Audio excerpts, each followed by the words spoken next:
Election జరుగుతూ ఉంది కాబట్టి ప్రతి ఒక్కరు కూడా ఆలోచించాలి. మరి వైఎస్ఆర్ కాంగ్రెస్ పార్టీ అభ్యర్థులైనటువంటి నల్లపరెడ్డి ప్రసన్న కుమార్ రెడ్డి గారు ఎమ్మెల్యేగా పోటీ చేస్తున్నారు. ఎంపీగా వేడుంబాగు విజయసాయి రెడ్డి గారు పోటీ చేస్తున్నారు. ఒకసారి మనం రేపు వేసే ఓటు ఎంత విలువైందో ఒకసారి ఆలోచించండి. జగన్మోహన్ రెడ్డి ముఖ్యమంత్రి అయిన తర్వాత మన రాష్ట్రం ఏ విధంగా ఉంది, గతంలో ఉన్నటువంటి ప్రభుత్వం ఏ విధంగా ఎన్నో 600 వాగ్దానాలు చేసి ఏ ఒక వాగ్దానం కూడా చేయకుండా రాష్ట్ర ప్రభుత్వాన్ని, రాష్ట్రంలో ఉన్న ప్రజలని, పేద ప్రజల్ని గాలికి వదిలేసిన పరిస్థితి గత ప్రభుత్వం అయితే, జగన్మోహన్ రెడ్డి గారు ముఖ్యమంత్రి అయినప్పటి నుంచి కూడా ఇప్పటివరకు కూడా నిత్యం సంక్షేమం సంక్షేమం సంక్షేమం అంటూ నా ఎస్సీ, నా బీసీ, నా మైనారిటీ, నా యొక్క ఎస్సీ అనుకుంటూ ప్రతి ఒక్క ఎవరైతే మరి అట్టడుగు ఉన్నటువంటి ప్రతి ఒక్కరు కూడా గౌరవప్రదంగా బతకాలి ఈ యొక్క రాష్ట్రంలోని ఎన్నో సంక్షేమ కార్యక్రమాలు తీసుకొస్తూ ఉన్నారు. ఒకసారి ఆలోచించి మనమందరం కూడా రేపు వేయాల్సిన ఓటు ఫ్యాన్ గుర్తు మీద వేసి ఇద్దరిని కూడా అత్యధిక మెజార్టీతో గెలిపించాలి. మరి అదేవిధంగా మీకు తెలుసు, ఎప్పుడు కనపడిన వాళ్ళు కూడా ఈరోజు ఎలక్షన్ దగ్గరకు వచ్చి ఓట్లు అడుగుతూ ఉన్నారు. ఒకసారి ఆలోచించండి, ఎవరైతే మనకు అందుబాటులో ఉంటారు, ఎవరైతే మనకు నిత్యం మన అవసరాలు అయితేనేమి, మన సమస్యలు అయితేనేమి, నియోజకవర్గ అభివృద్ధికి పాటుపడే వాళ్ళు ఎవరో ఒకసారి ఆలోచించండి.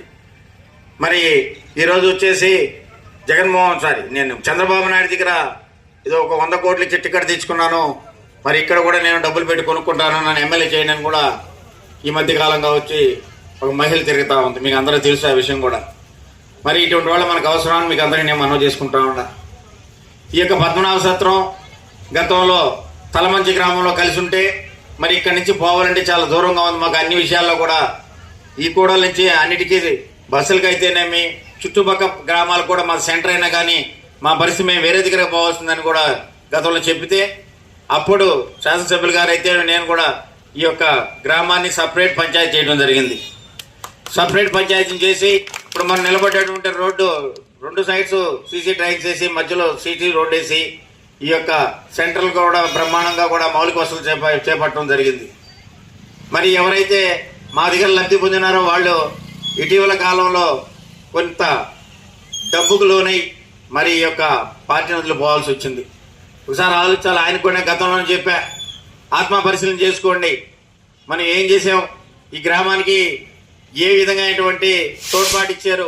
ప్రసన్న కుమార్ రెడ్డి గారు అయితేనే, చలపతి గారు అయితేనే ఏమి చెప్తే అది చేయించుకొని ఈరోజు వాళ్ళు ఎవరో డబ్బులు ఆశ పెడితే మరి అక్కడ పోయినారు. ఈ మధ్యకాలంలోనే గడప గడప ఇక్కడ తిరిగా ప్రచారంలో ప్రతి ఒక్కరూ అనూహ్య స్పందన, అయ్యా మేము మేమేంటే ఉంటాం, సంక్షేమం మేమేంటే ఉంది, అభివృద్ధి ప్రసన్న కుమార్ రెడ్డి ఉంటుంది కాబట్టి మీరు ఎలాంటి ఇబ్బంది పడాల్సిన అవసరం లేదు, మరి వచ్చిన వాళ్ళు పోయిన వాళ్ళకి మీకేం సంబంధం లేదు, ఓటర్స్ అయితేనేమి ప్రజలైతేనేమి మేమంటే ఉన్నారు, తప్పకుండా ఫ్యాన్ గుర్తుపైన మేము ఓటేసి అత్యధిక మెజార్టీతో గెలిపిస్తాం.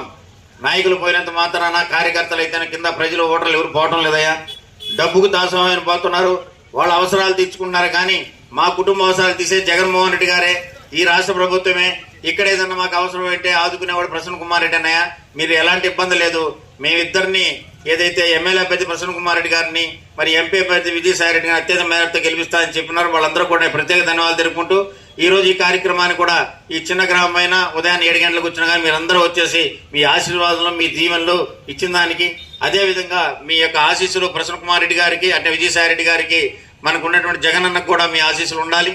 13వ తేదీ జరగబోయే ఎన్నికల్లో మనం అందరం కూడా ఫ్యాన్ గుర్తుకు వేసి అభ్యర్థులు ఇద్దరిని అత్యధిక మెజార్టీతో గెలిపించుకొని, గతంలోనే 14వ సత్రంలో మనకు మంచి మెజార్టీ 87 ఓట్లు వచ్చినాయి.